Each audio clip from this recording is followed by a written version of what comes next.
कर्ण का जन्म। धृतराष्ट्र, पांडु और विदुर के लालन पालन का भार भीष्म के ऊपर था। तीनों पुत्र बड़े होने पर विद्या अध्ययन के लिए भेजे गए। धृतराष्ट्र बल विद्या में, पांडु धनुर्विद्या में तथा विदुर धर्म और नीति में निपुण हुए।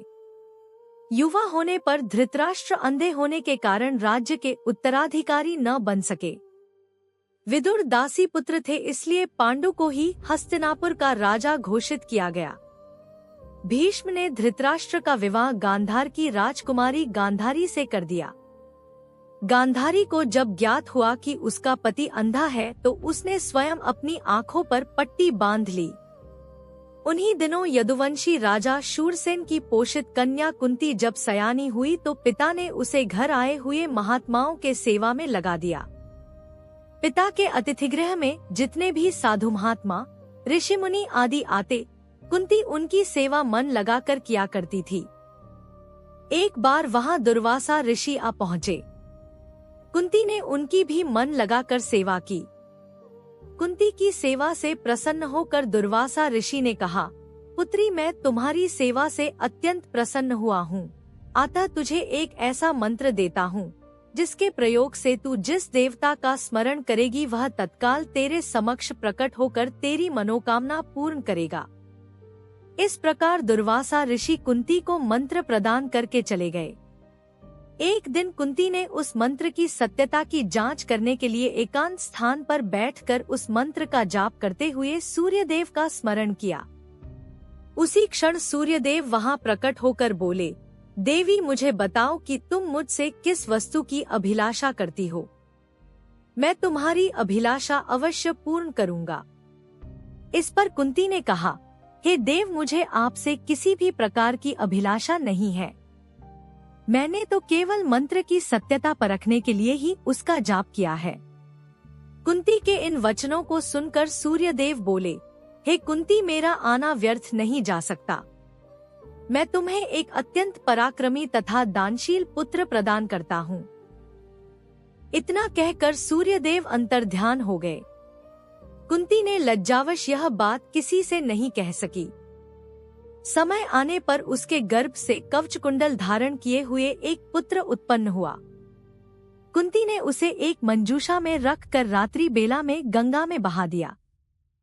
वह बालक बहता हुआ उस स्थान पर पहुंचा जहां पर धृतराष्ट्र का सारथी अधिरथ अपने अश्व को गंगा नदी में जल पिला रहा था। उसकी दृष्टि कवच कुंडल धारी शिशु पर पड़ी।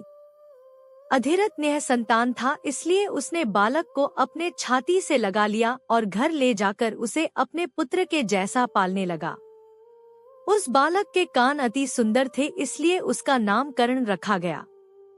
कर्ण गंगाजी में बहता हुआ जा रहा था कि महाराज धृतराष्ट्र के सारथी अधिरथ और उनकी पत्नी राधा ने उसे देखा और उसे गोद ले लिया और उसका लालन पालन करने लगे। कुमार अवस्था से ही कर्ण की रुचि अपने पिता अधिरथ के समान रथ चलाने की बजाय युद्धकला में अधिक थी। कर्ण और उसके पिता अधिरथ आचार्य द्रोण से मिले, जो कि उस समय युद्धकला के सर्वश्रेष्ठ आचार्यों में से एक थे। द्रोणाचार्य उस समय कुरु राजकुमारों को शिक्षा दिया करते थे। उन्होंने कर्ण को शिक्षा देने से मना कर दिया क्योंकि कर्ण एक सारथी पुत्र था और द्रोण केवल क्षत्रियों को ही शिक्षा दिया करते थे। द्रोणाचार्य की असम्मति के उपरांत कर्ण ने परशुराम से संपर्क किया, जो कि केवल ब्राह्मणों को ही शिक्षा दिया करते थे। कर्ण ने स्वयं को ब्राह्मण बताकर परशुराम से शिक्षा का आग्रह किया। परशुराम ने कर्ण का आग्रह स्वीकार किया और कर्ण को अपने समान ही युद्धकला और धनुर्विद्या में निष्णात किया। कर्ण को उसके गुरु परशुराम और पृथ्वी माता से श्राप मिला था। कर्ण की शिक्षा अपने अंतिम चरण पर थी। एक दोपहर की बात है, गुरु परशुराम कर्ण की जंघा पर सिर रखकर विश्राम कर रहे थे। कुछ देर बाद कहीं से एक बिच्छू आया और उसकी दूसरी जंघा पर काटकर घाव बनाने लगा। गुरु का विश्राम भंग ना हो इसलिए कर्ण बिच्छू को दूर ना हटाकर उसके डंक को सहता रहा। कुछ देर में गुरुजी की निद्रा टूटी और उन्होंने देखा कि कर्ण की जांघ से बहुत रक्त बह रहा है। उन्होंने कहा कि केवल किसी क्षत्रिय में ही इतनी सहनशीलता हो सकती है कि वह बिच्छू डंक को सह ले, न कि किसी ब्राह्मण में। और परशुराम जी ने उसे मिथ्या भाषण के कारण श्राप दिया कि जब भी कर्ण को उनकी दी हुई शिक्षा की सर्वाधिक आवश्यकता होगी, उस दिन वह उसके काम नहीं आएगी।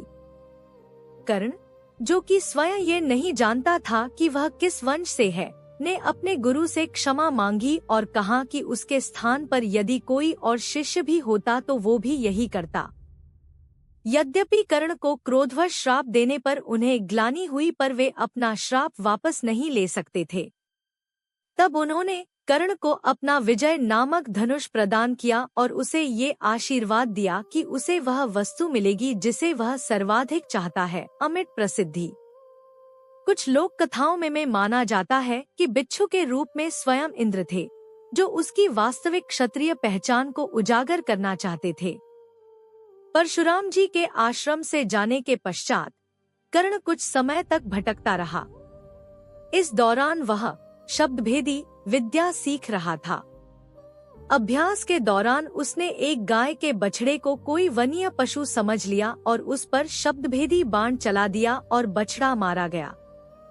तब उस गाय के स्वामी ब्राह्मण ने कर्ण को श्राप दिया कि जिस प्रकार उसने एक असहाय पशु को मारा है, वैसे ही एक दिन वह भी मारा जाएगा, जब वह सबसे अधिक असहाय होगा और जब उसका सारा ध्यान अपने शत्रु से कहीं अलग किसी और काम पर होगा। इस प्रकार कर्ण परशुराम का एक अत्यंत परिश्रमी और निपुण शिष्य बना। कर्ण दुर्योधन के आश्रय में रहता था। गुरु द्रोणाचार्य ने अपने शिष्यों की शिक्षा पूरी होने पर हस्तिनापुर में एक रंगभूमि का आयोजन करवाया। रंगभूमि में अर्जुन विशेष धनुर्विद्या युक्त शिष्य प्रमाणित हुआ। तभी कर्ण रंगभूमि में आया और अर्जुन द्वारा किए गए करतबों को पार करके उसे द्वंद्व युद्ध के लिए ललकारा। कब कृपाचार्य ने कर्ण के द्वंद्व युद्ध को अस्वीकृत कर दिया और उससे उसके वंश और साम्राज्य के विषय में पूछा, क्योंकि द्वंद्व युद्ध के नियमों के अनुसार केवल एक राजकुमार ही अर्जुन को, जो हस्तिनापुर का राजकुमार था, द्वंद्व युद्ध के लिए ललकार सकता था। तब कौरवों में सबसे ज्येष्ठ दुर्योधन ने कर्ण को अंगराज घोषित किया, जिससे वह अर्जुन से द्वंद्व युद्ध के योग्य हो जाए। जब कर्ण ने दुर्योधन से पूछा कि वह उससे इसके बदले में क्या चाहता है, तब दुर्योधन ने कहा कि वह केवल ये चाहता है कि कर्ण उसका मित्र बन जाए। इस घटना के बाद महाभारत के कुछ मुख्य संबंध स्थापित हुए, जैसे दुर्योधन और कर्ण के बीच सुदृढ़ संबंध बने, कर्ण और अर्जुन के बीच तीव्र प्रतिद्वंद्विता और पांडवों तथा कर्ण के बीच वैमनस्य। कर्ण दुर्योधन का एक निष्ठावान और सच्चा मित्र था। यद्यपि वह बाद में दुर्योधन को खुश करने के लिए द्यूत क्रीड़ा में भागीदारी करता है, लेकिन वह आरंभ से ही इसके विरुद्ध था।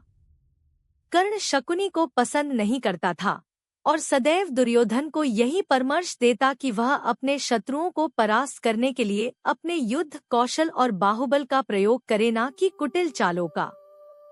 जब लाक्षागृह में पांडवों को मारने का प्रयास विफल हो जाता है, तब कर्ण दुर्योधन को उसकी कायरता के लिए डांटता है और कहता है कि कायरों की सभी चालें विफल ही होती हैं, और उसे समझाता है कि उसे एक योद्धा के समान कार्य करना चाहिए और उसे जो कुछ भी प्राप्त करना है, उसे अपनी वीरता द्वारा प्राप्त करे।